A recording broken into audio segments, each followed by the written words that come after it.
16 январдын таңында кармалган эркин медиалардын 11 журналисти 2 күнгө камалды. Көз карандысыз ЖМКларга жана журналисттерге карата жасалган аракеттер боюнча маселе жогорку кеңеште көтөрүлдү. Трибунада эл өкүлү Дастан Бекешев эркин медиасыз эркин коом болбошун белгиледи. Я бы попросил нашего президента создать комиссию и действительно посмотреть, да, нарушают ли средства массовой информации у нас законы, или наоборот в отношении них нарушается закон. Я еще раз хочу повторить, что свободная пресса нужна нашей стране. Депутаттык комиссия түзүү жөнүндөгү сунушуна төрага Нурланбек Шакиев жооп берип, ал үчүн зарылчылык жок дейт. Кыргызстандагы бир жакшы нерсени жазбаса, бир жакшы нерсени көрбөсө, айтпаса, анан бир адамдар эле чыгып сүйлөп койсо, айтып койсо, анын артынан комиссия түзө берген, башка кыла берген, мен бул туура эмес деп ойлойм. Депутаттар андай майда чүйдөгө аралашпаш керек. Эгерде бир саясатчы же мамлекеттик кызматчы ошондой пикирлерди айтса, албетте анда комиссия түзсөк болот. Ички иштер министрлиги аларды массалык башламандык уюштурууга айыптап кармады. Министрлик 2023 жылдын 30 декабрында интернет айдыңына мониторинг жүргүзүүдө. Башламандык уюштурууга чакырыктар бар деген. 2024 жылдын 12 январындагы экспертизанын корутундусуна ылайык айт десе жана Темиров Лайф баракчасында жарыяланган материалдарда нааразычылык акцияларына жана массалык башаламандыктарга чакырыктарды камтыган маалыматтар экендиги такталган. Иликтөөчү журналист Болот Темиров Ички иштер министрлигинин бул аракетин өч алуу катары баалайт. Ага себеп Темиров Лайф каналынын министр Улан Ниязбеков жөнүндө чыгарган иликтөө себеп болушу мүмкүндүгүн айтууда. Темиров өз сөзүндө мокуп калбашын, мындан күчтүү иликтөөлөрдү жарыялашын кошумчалайт. Былтыр 1,5 жыл мурун бизде иштеген адамдарды камап атпайбы?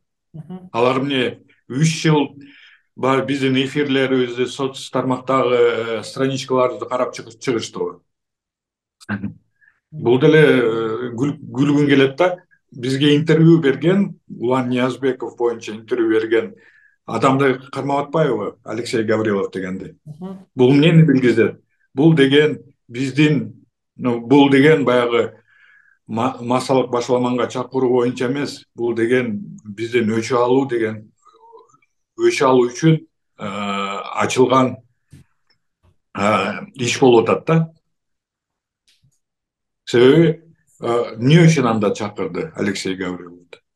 Ошол эле Улан Ниязбеков өзүнүн ишин өз ал жөнүндө иликтөө чыккан үчүн өч алып атат да бизден.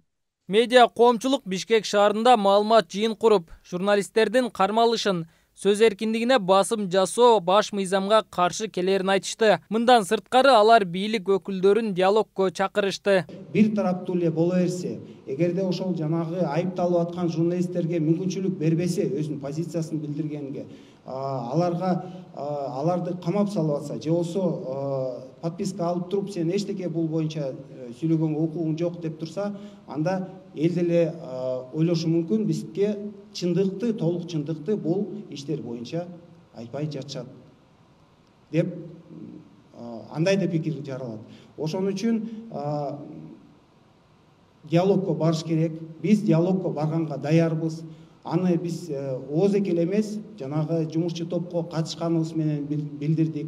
16 январда Махабат Тажибек кызы, Сапар Акунбеков, Азамат Ишенбеков, Сайпиден Султаналиев, Актилек Капаров, Тыныстан Асыпбеков, Максат Тажибек уулу, Жуудар Бузумов, Жумабек Турдалиев, Айке Бейшекеева, Акыл Орозбековтар кармалган. Азырынча баш коргоо чарасы карала элек. 15 январ күнү 24 чекит KG сайтынын имараты тинтүүгө алынып, журналисттери сурак берип чыккан. Аталган окуя боюнча эл аралык уюмдар тынчсыздануусун билдиришип, сөз эркиндигине басым жасоого чакырышкан.